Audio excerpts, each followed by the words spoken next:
Samantala, ipinagpapatuloy po ngayong umaga ang pag-canvass sa mga boto sa Tagum City sa Davao del Norte at naroon po si Jandy Esteban ng GMA Regional TV.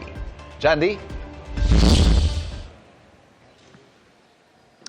Yes, Ivan, Vicky at Mel, nag-concede na si Mayoralty candidate Alan Relion sa resulta na botohan dito sa lungsod ng Tagum City, Davao del Norte. Nagpasalamat siya sa kanyang mga supporters at nirerespeto niya yung kanyang resulta ng botohan. Ang ibig sabihin nito, sigurado na ang panalo ng kanyang katunggalinga si incumbent Mayor Ray Uy na may mahigit 71,000 kontra sa 39,000 votes di Relion ayon kay COMELEC officer ng Tagum City na si Attorney Gradiel Jim Casinto, hindi pa makakapag-proclaim dahil kailangan tapusin ang pag-canvass kasi may isa pa kasing presinto na hindi pa natatanggap yung resulta. Ito yung sa Don Ricardo Briz Elementary School sa barangay Magugpo East.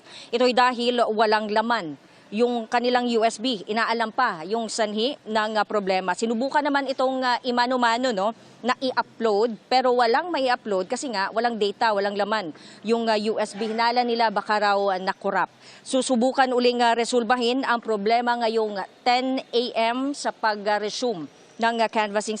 Ang last resort nila, Ivan, ay magre-refeed ng mga balota. I-reconfigure muna ang USB ng machine tsaka magre-refeed. Nasa humigit kumulang 700 yung balota o votes ang bibilangin. So dagdag ni Attorney Casinto, maayos ang naging botohan dito sa Tagum City. Nagkaproblema lang sa IP address ng server kaya na-delay yung pagtanggap ng mga resulta pero naayos din naman ito. Kahit may mga panalo na, hindi pa makakapag-proclaim kasi nga kailangan na makapag-generate ng certificate of canvass bago mag-proklama. So dito sa Tagum City, 82% yung turnout ng mga votes. Out of 177,000 registered voters, ang bumoto ay nasa 145,000.